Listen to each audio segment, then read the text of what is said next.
This time, joining me in San Francisco at GFC, Good Food Conference, is general partner of Alwyn Capital, Heather Courtney. Please tell me, what are your takeaways from the Good Food Conference in San Francisco? Yeah, I mean, there's been a lot of talk of community building, consortium building. I know that you went to that panel yesterday. I did. There was a really great panel that Marika from GFI held, kind of brought together thought leaders from the culinary space, so chefs, people that are actually going to be serving us food, talking about how to build partnerships between food tech and food culture, which I think has been really important. So I think the overall kind of sense from this conference has been that we've hit some road bumps in the overall all protein space, but there's reason for optimism, and there's even more reason to build partnerships across multiple different sectors of the food industry. Mm-hmm. So for those listening to this podcast, audio or video here on LinkedIn, you know that we talk about this a lot, that there are other stakeholders besides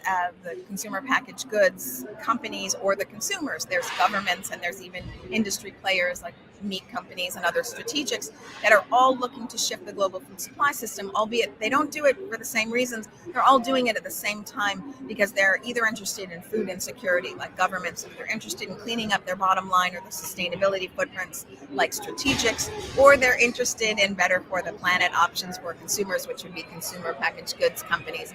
But there are, in the Venn diagram of life, there are overlaps between all of these. And I love what you're saying about that connection and possible partnership in the food tech industry. Maybe if you can talk about that a little bit more from what you learned this morning. So I think that one thing that, we've talked a lot about what we have, the challenges that we're facing as a food system. But one of the things that I think a lot of all protein providers or companies have maybe missed the boat on a little bit is that, at the end of the day, you're serving a food product, which is by and large consumers are cultural, right? Yes. So I think that the point that the chefs were making yesterday is to remember that and think about that as your North Star at the end of the day. I'm a biochemist by training originally, and I get very caught up in the details. My partner at Alwyn, Robert, tells me this all the time. You have to remember big picture first, right? So big picture first, it's got to be tasty, it's got to be priced right, it's got to be convenient, like GFI has been telling us for years. But I think we also have to kind of remember that there's a cultural component to food choices, and we can't forget that.